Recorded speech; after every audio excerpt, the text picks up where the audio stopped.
Voilà, bonjour à tous. Donc un peu de complément sur les équations différentielles, un peu de cours d'abord, et puis on va voir quelques exemples. Alors, premièrement, voyons les premières équations différentielles, grand 1, du type y' égale AY, où A est un réel. Donc y, c'est une fonction, donc y de x ou y de t. Et on cherche une fonction, en fait, telle que sa dérivée soit égale à fois la fonction, donc la dérivée proportionnelle à la fonction. Donc prenons une fonction f de x qui est égale à une constante fois l'exponentielle de ax, où c est une constante quelconque. Si on calcule f', alors on connaît la dérivée d'exponentielle ax. La dérivée d'exponentielle ax, c'est a exponentielle ax. Donc la dérivée de f, c'est c fois a fois exponentielle ax.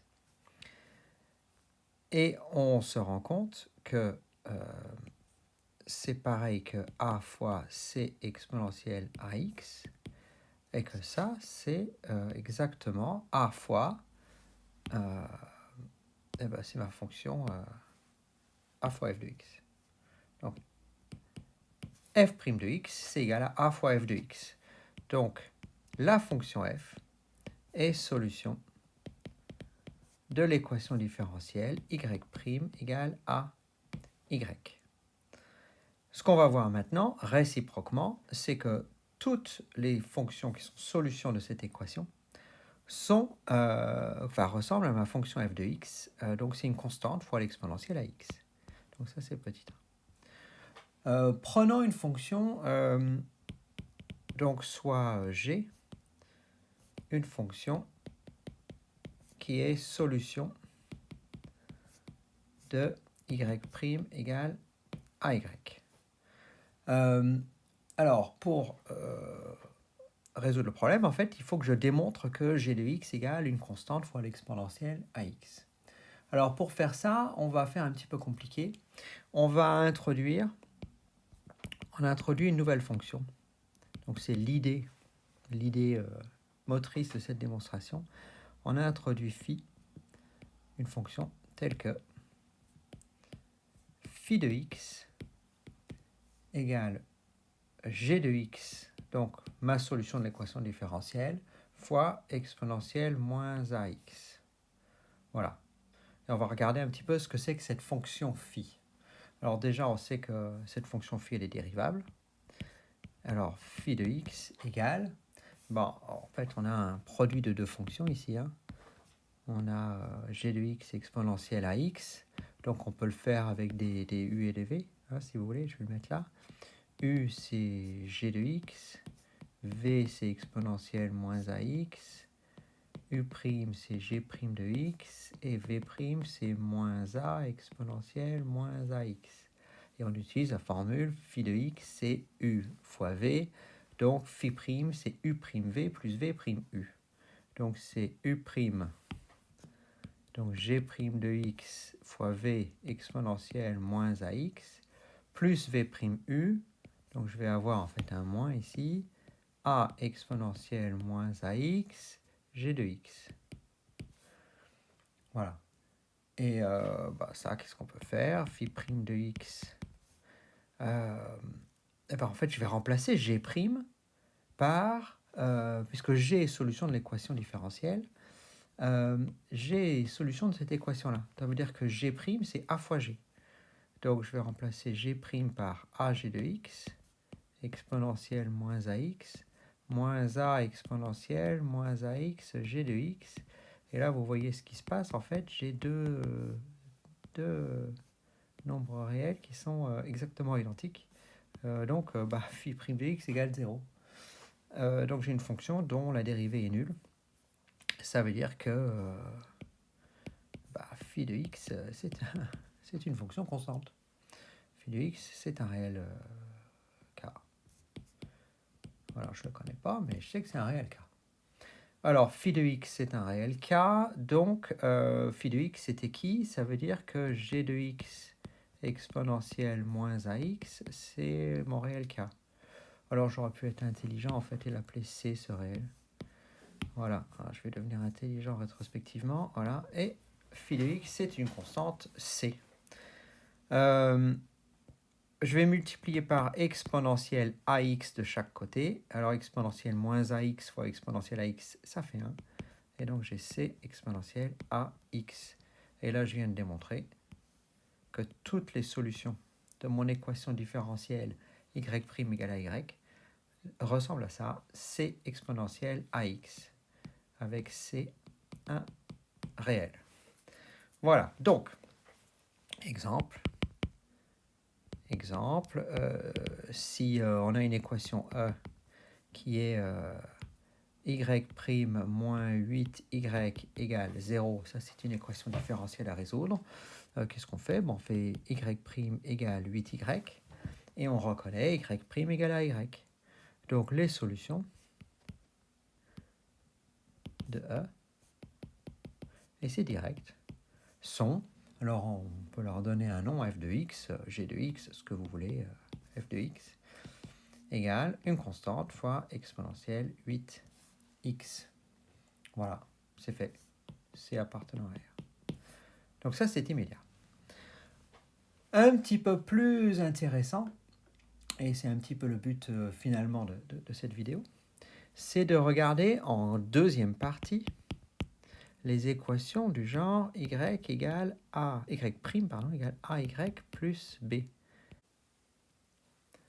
Alors, pour résoudre ces équations y' égale ay plus b, équations pour lesquelles je vous cache rien, quand on voit une équation différentielle, on n'a aucune idée de la solution.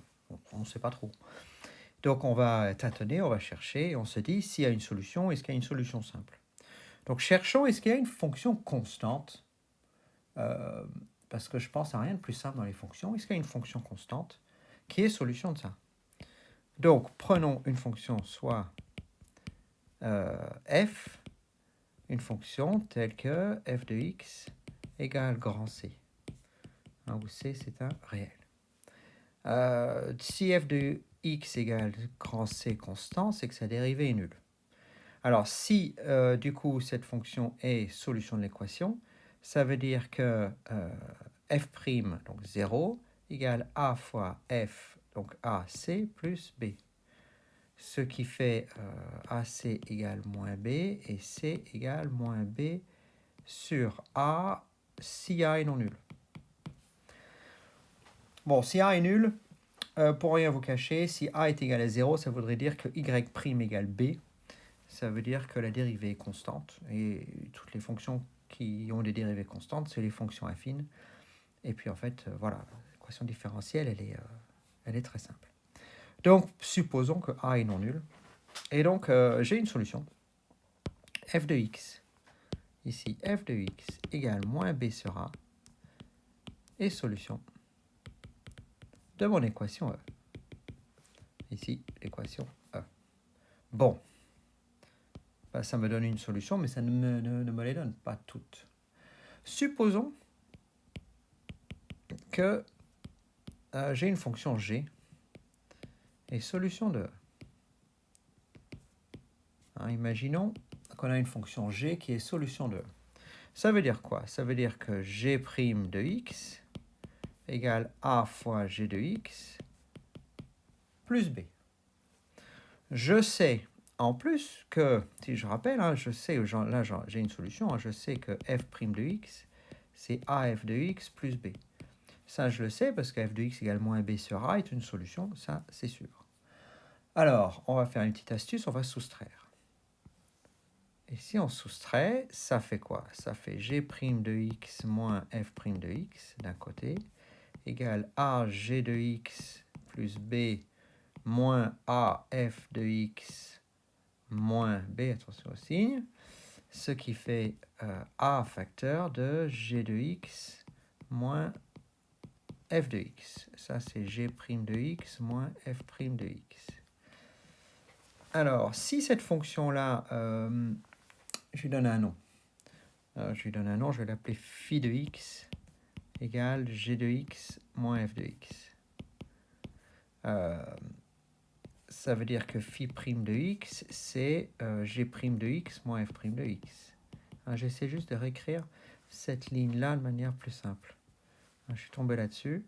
Je voudrais que vous voyez en fait ce que je vois.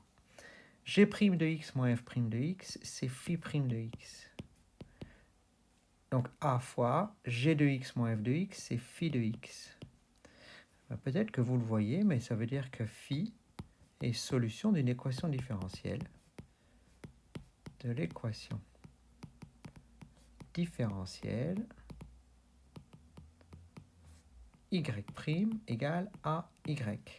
Celle qu'on appelle l'équation homogène, qui est associée à mon équation de départ, qui était y' égale à y plus b.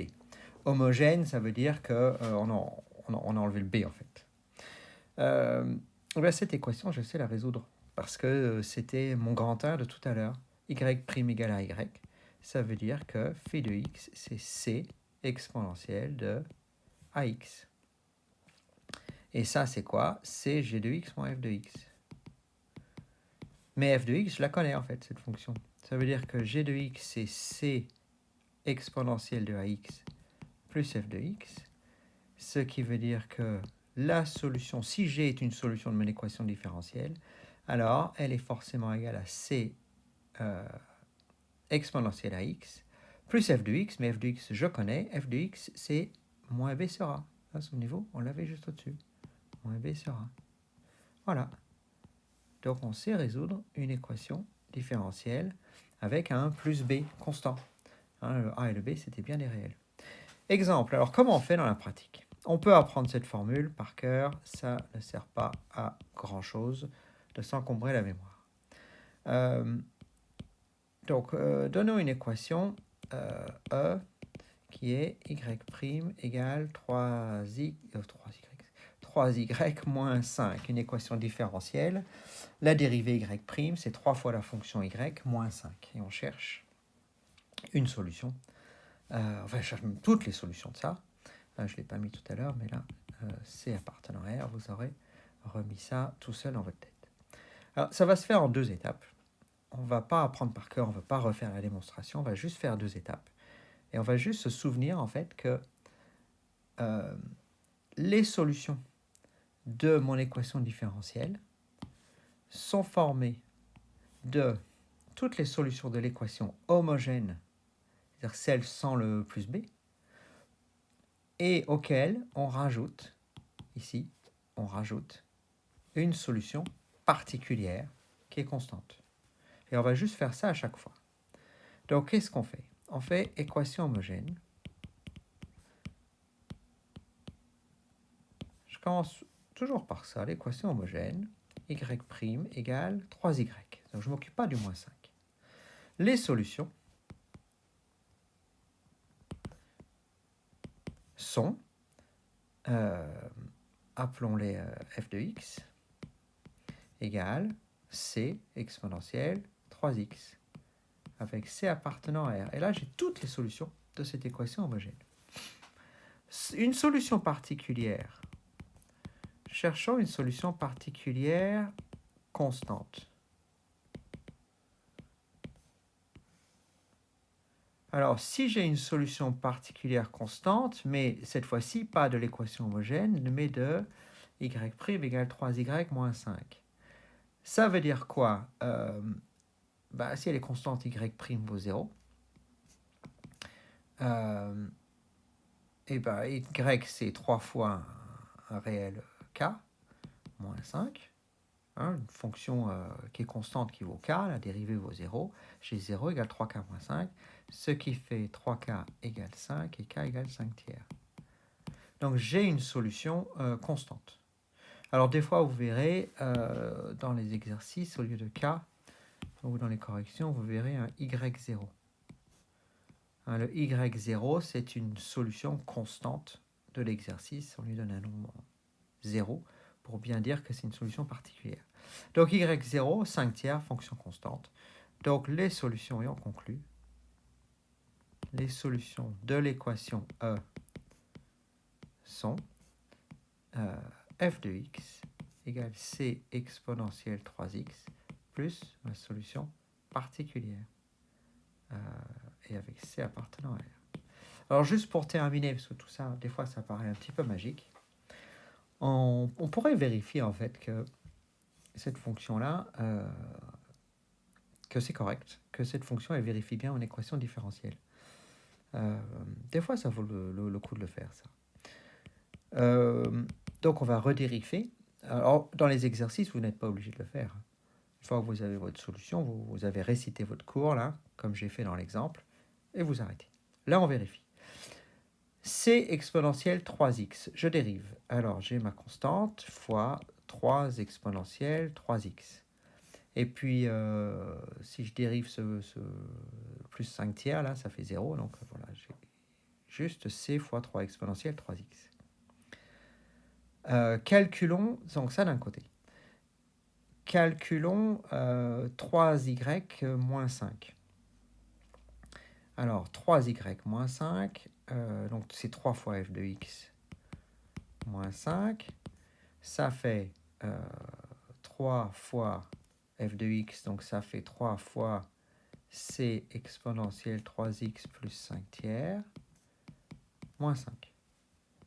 Ça fait 3c exponentielle 3x, plus 3 fois 5 tiers, ça fait 5, moins 5. Voilà, vous voyez où ça va, c'est 3c exponentielle 3x. Ça, c'était mon 3f de x moins 5. Et on retrouve exactement ce qu'il y a au-dessus, on retrouve f' de x. Ça veut bien dire que f est solution de l'équation y' égale 3y moins 5. Donc voilà, je crois que vous êtes prêts pour faire des exercices. Et puis maintenant, c'est à vous de jouer. Allez, bonne fin de journée.